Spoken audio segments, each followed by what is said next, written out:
Daniel Radcliffe comments on his appearance in the new Harry Potter series, Zack Snyder sets up his own Star Wars universe, and the Chronicles of Narnia is being adapted into new movies. Plus, there's news about really naughty food, a purple dinosaur for adults, and the fate of John Wick 5. Here's this week's KinoCheck news. There's chaos surrounding John Wick. As recently as May, Lionsgate boss Joe Drake stated that work was already in progress on Part 5. But now director Chad Stahelski has spoken out and cast doubts on whether John Wick 5 will in fact be released. In an interview with Empire, the mastermind behind the series talked about the idea of continuing the story of Keanu Reeves' role. He thinks John Wick 4 brought the series full circle and is a very good ending for the series. Many fans think so too, which is why Joe Drake's announcement naturally caused quite a stir. Now the question arises how that coincides. On the one hand, the development of John Wick 5 is confirmed.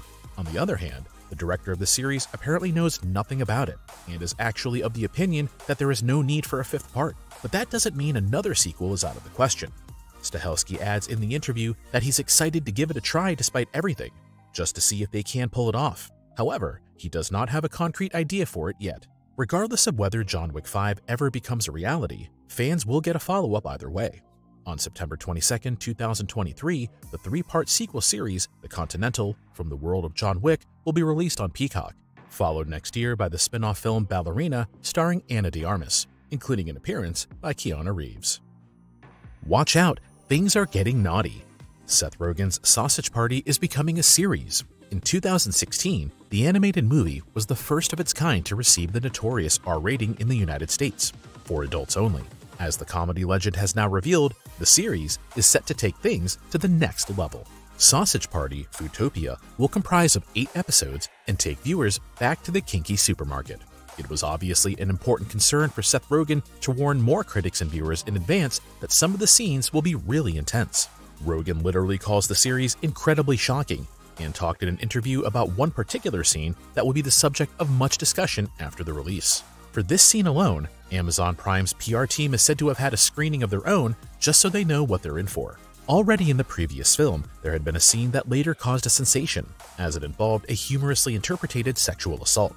This did not go down well with every journalist or audience member. However, this did not affect the success of Sausage Party. To this day, it is the most successful R-rated animated film ever. So that's a good reason for those responsible to pick up where they stopped.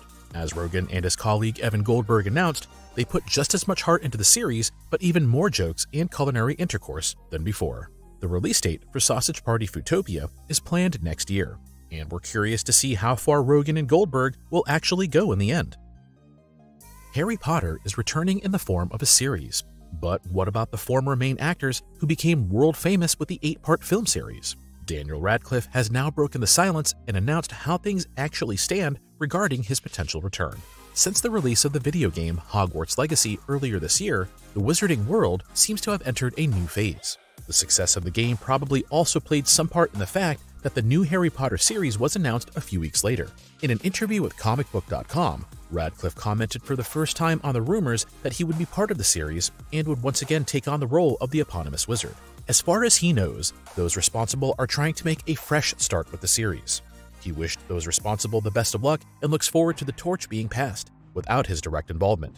This statement is certainly unfortunate for many fans, but it is hardly surprising.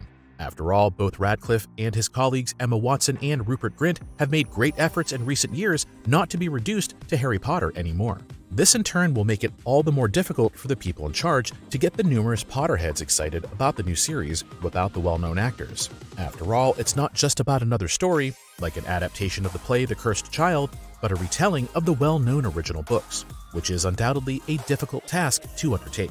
HBO Max's current schedule foresees the first season starting in 2025 at the earliest, probably more likely in 2026. Then an impressive 7 seasons are to be released at relatively short intervals in 10 years. In other words, 1 season for each book. Incidentally, creator J.K. Rowling is involved as a producer, which has so far led die-hard fans to believe that the series will be a success. Either way, there's some time left before it all starts, and Potterheads around the world are eagerly awaiting the news of the actors involved. Zack Snyder meets Star Wars. Initially, his next movie, Rebel Moon, was planned to be part of the world-famous franchise. Now Snyder has revealed in recent interviews why nothing came of it. but new images clearly show that Snyder is now simply working on his own Star Wars vision. Snyder proposed the project to Lucasfilm shortly after the Disney acquisition. The Justice League director had exact ideas. He insisted on not using characters from the existing Star Wars canon and wanted to create a movie that was not rated PG. These conditions ultimately led Lucasfilm to reject the project. Disney obviously placed too much emphasis on the recognizability of Star Wars and a young audience. Rebel Moon is roughly based on the film Seven Samurai by Akira Kurosawa. This is no coincidence, since George Lucas was also inspired by the Japanese star director for his own film series. The story of Rebel Moon is about a young woman who is looking for capable warriors to defend her home against an invasion. The story is to become part of a larger universe, the background of which has already been written down in a 450-page film Bible. This is to serve as the foundation for further movies and series. It contains, for examples, guidelines for the rough plot and ideas for further projects, but also visual concepts and character backgrounds. As part of Snyder's interview with Empire, new images of the movie were also published. They show, for example, a woman wielding two blades of red light, which is again strongly reminiscent of Star Wars. Also shown is a mysterious robot voiced by Anthony Hopkins and a well-toned character that could easily be one of the recruited warriors. Rebel Moon hits Netflix on December 22nd. A special aspect here is the fact that two cut versions will be released at the same time, one for minors and one aimed at adults. Despite the Star Wars similarity, Snyder has now created a standalone film that will surely appeal to both Star Wars fans and sci-fi lovers. We are looking forward to more news. From Barbie to the Chronicles of Narnia, the legendary fantasy story is to be filmed again, this time for Netflix. The director is Greta Gerwig, who is currently causing a sensation with her Barbie adaptation starring Margot Robbie and Ryan Gosling. As reported by The New Yorker, at least 2 new Narnia movies are to be produced. Netflix had already acquired the rights to the book series by C.S. Lewis in 2018. Since then, both new movies and a series have been under consideration. Narnia was last seen in 3 feature films. The Lion, the Witch, and the Wardrobe was released in 2005, followed by Prince Caspian in 2008, and finally, The Voyage of the Dawn Treader in 2010. Greta Gerwig is to direct as well as write the screenplay for the new film adaptations of the Chronicles of Narnia. The renowned project would be the next milestone in her young directing career. After spending many years as an actress, she had her breakthrough as a director in 2017 with the 5-time Oscar-nominated Lady Bird.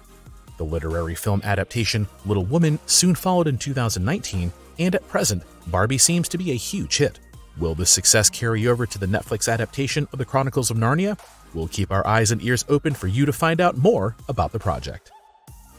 The childhood of the 90s and 2000s becomes the horror of today. The purple dinosaur Barney is coming to the big screen, but unlike what you would expect, instead of appealing to the young audience of the cult series Barney and Friends, the movie is aimed at grown-ups.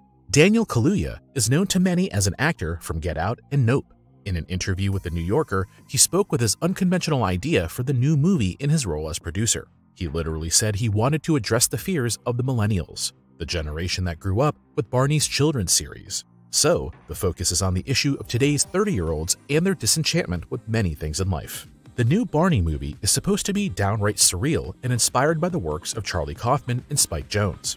Anyone who has seen Kaufman's and Jones's Being John Malkovich should have an idea of where things are headed. So, we can expect some artistic aspirations that shouldn't have much in common with childhood star Barney.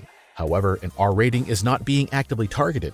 It's apparently the content rather than the brutality that is intended for an adult audience. In his interview, however, Kaluuya only scratched the surface as far as his ideas for the film are concerned. Current-wise, he did not want to comment on the project yet, but at least the production seems to be moving forward, and we can possibly count on more news soon.